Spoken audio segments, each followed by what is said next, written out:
नमस्कार, जय हिंद प्यारे विद्यार्थियों। आप सभी का एक बार फिर से मेरे YouTube चैनल पर स्वागत है। आज हम बात करेंगे राजस्थान सरकार की एक ऐसी भर्ती के बारे में जिसे सरकार पूरी कराना लगभग भूल गई। जी हाँ, हम एक ऐसी ही भर्ती के बारे में आज चर्चा करने जा रहे हैं जिस भर्ती को सरकार ने 2013 में प्रारंभ किया था। कुछ लोगों को नियुक्ति भी दी, फिर उसके बाद कुछ वेटिंग लिस्ट भी निकाली, लेकिन उसको संपूर्ण कराना भूल गई। अनेक अवसरों पर ऐसा कहा गया कि जल्द ही ये भर्ती प्रक्रिया है वो पूरी कराएंगे। तो आइए दोस्तों, कौन सी भर्ती है जिसमें बहुत ईजी तरीके से लोगों की नियुक्ति भी हुई बगैर किसी परीक्षा के, उसके बारे में आपको विस्तार से बताता हूँ। कब ये भर्ती पूर्ण होने जा रही है, कब बेरोजगारों को रोजगार मिल रहा है, उसके बारे में चर्चा करने जा रहे हैं।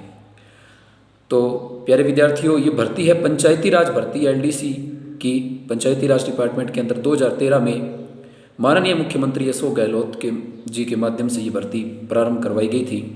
पंचायती राज एलडीसी भर्ती 2013 जो कि 19,515 पदों पे के आसपास है, वो 2013 में घोषणा की गई थी। और इसकी जो चयन प्रक्रिया थी और इसका जो मुख्य पर्पस था, संविदा कर्मियों को स्थायी करना था। और चयन प्रक्रिया थी वो 12th में आपने जो अंक प्राप्त किए उसके आधार पे और बोनस अंकों के आधार पर इस भर्ती प्रक्रिया को पूर्ण किया जाना था।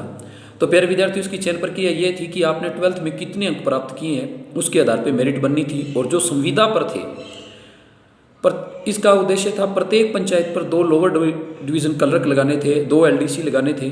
उसमें जो संविदा पर काम कर रहे थे, मनरेगा में, जल ग्रहण में, सर्व शिक्षा में, स्वच्छ भारत में जो सुविधा कर्मी थे, उनको 1 साल से यदि कोई संविदा कर्मी काम कर रहा है तो उसको 10 अंक बोनस, 2 साल से कर रहे हैं उनको 20 अंक बोनस, और जो 3 साल से काम कर रहे थे उन्हें 30 अंक बोनस दिए जाने थे।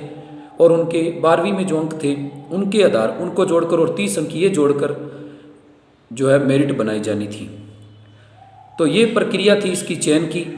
2013 में इस भर्ती को प्रारंभ किया गया।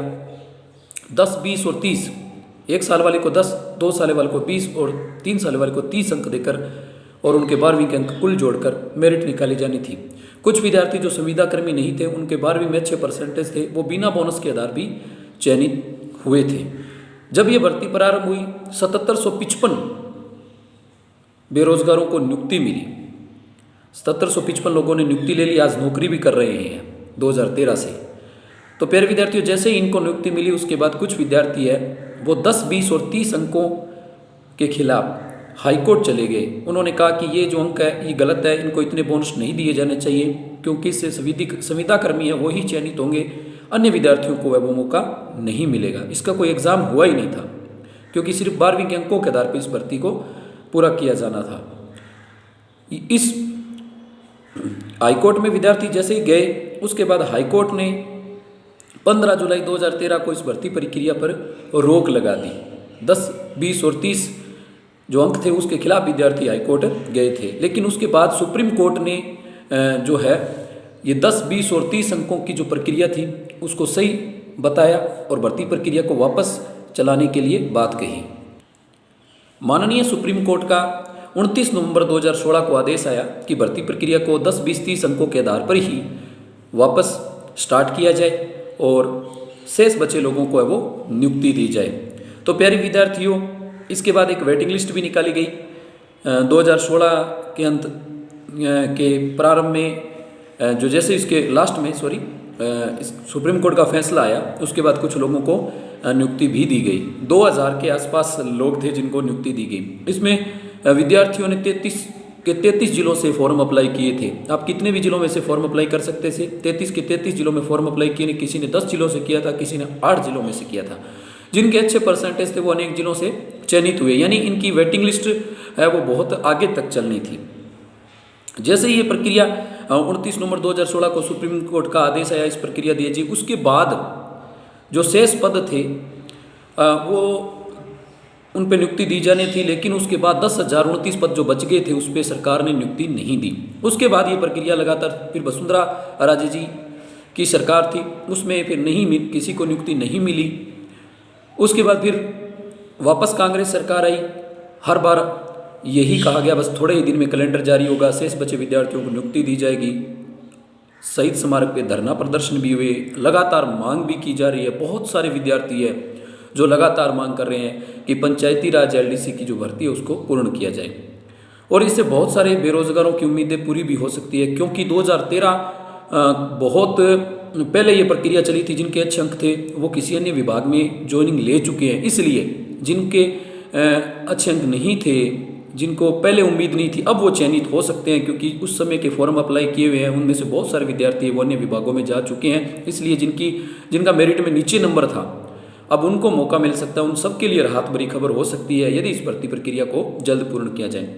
तो प्यारे विद्यार्थियों, अब इसको सरकार ने थोड़े ही दिन पहले एक समझौते के तहत ये कहा था कि अब इसका कैलेंडर है वो हम जारी करेंगे, जिला वाइज दस्तावेज सत्यापन सहित पूरा कार्यक्रम है वो जल्द ही हम आपको बता दिया जाएगा और इस भर्ती प्रक्रिया को है वो प्रारंभ किया जाएगा। और कहा गया कि कुछ चरणों में इस भर्ती प्रक्रिया के 10,029 पद हैं शेष बचे, उनको पूरा किया जाएगा, और प्रथम चरण में 4,000 पदों के जो है नोटिफिकेशन है वो जारी किया जाएगा। और एलडीसी भर्ती 2021 के नाम से भी ये नोटिफिकेशन हो सकता है, लेकिन अब शायद ऐसा लग रहा है कि एलडीसी भर्ती 2022 के नाम से ये नोटिफिकेशन है वो जारी किया जाएगा। अब प्यारे विद्यार्थियों, आपको बता देता हूँ कि जल्द ही अब आपको खुशखबरी मिल रही है। सरकार इस पर मसौदा बना रखा है और जिला वाइज इस भर्ती को पूर्ण करने के लिए जल्द ही आपके सामने नोटिफिकेशन आ रहा है। तो आपने यदि इस भर्ती में फॉर्म अप्लाई किया है, ज़रूर कमेंट करें कि किस किस ज़िले से किया है, आपने कितने ज़िलों से किया है और किस किस ज़िले से किया है, और आपकी परसेंटेज कितनी है, कमेंट में लिखें। आपको एलडीसी भर्ती 2013 से संपूर्ण जानकारी मेरे चैनल के माध्यम से वो प्रोवाइड कराई जाएगी। तो प्रथम चरण में 4,000 पदों की ऊपर है वो भर्ती होने जा रही है, और इसकी नियुक्ति प्रक्रिया वो जल्द ही कैलेंडर के माध्यम से सरकार आपके समक्ष पेश करने जा रही है। तो ये थी पंचायती राज एलडीसी भर्ती, जिसको जो सरकार है प्रारंभ करवाया फिर भूल गई, लेकिन अब वापस जैसे ही अभी कुछ दिन पहले समझौता हुआ बेरोजगारों के साथ सरकार का, तो सरकार ने इस भर्ती प्रक्रिया को पूरा कराने का है वो वादा किया है। और ऐसा समाचार भी मिल रहा है कि जिला परिषदों के माध्यम से इस भर्ती के प्रक्रिया में प्रत्येक जिले में शेष रहे पदों के बारे में संपूर्ण जानकारी जुटा ली गई है, और जल्दी इस भर्ती प्रक्रिया का है वो कैलेंडर जारी कर दिया जाएगा। और ये एक बहुत बड़ी राहत भरी खबर होगी उन बेरोजगारों के लिए जिनका अभी तक चयन नहीं हुआ है। प्यारे विद्यार्थियों, मैं आपको बता देता हूँ एक बार फिर से, ये केवल 12वीं के अंकों के आधार पे है वो इसकी मेरिट बनेगी। जैसे अगर आपके 12वीं के अंदर 80% है तो आपके तो केवल 80% काउंट हो गए, लेकिन जो जिनके संविदा कर्मी हैं उनने यदि 1 साल से काम किया तो उनके 10 अंक अलग से, जैसे उनके किसी के 40 अंक % थे 12वीं में और उन्होंने 2 साल बोनस किया है, 2 साल का उनको बोनस मिल गया, तो 40 और 20 60, वो 60% हो गए उनके। तो इस आधार पे 12वीं के अंकों के आधार पे इसमें मेरिट बनेगी और उसके आधार पे वो नियुक्ति दी जाएगी। इसमें किसी प्रकार का कोई कंपटीशन एग्जाम है वो नहीं हुआ। और सबसे बड़ी जो न्यूज़ है वो यही है कि इस प्रक्रिया को जल्दी अब पूर्ण किया जा रहा है। तो प्यारे विद्यार्थियों, आज के इस वीडियो के माध्यम से मैंने आपको पंचायती राज एलडीसी भर्ती बारे में संपूर्ण जानकारी दी। जानकारी अच्छी लगी तो जरूर लाइक करें, कमेंट करें। आज के लिए इतना ही। जय हिंद, धन्यवाद।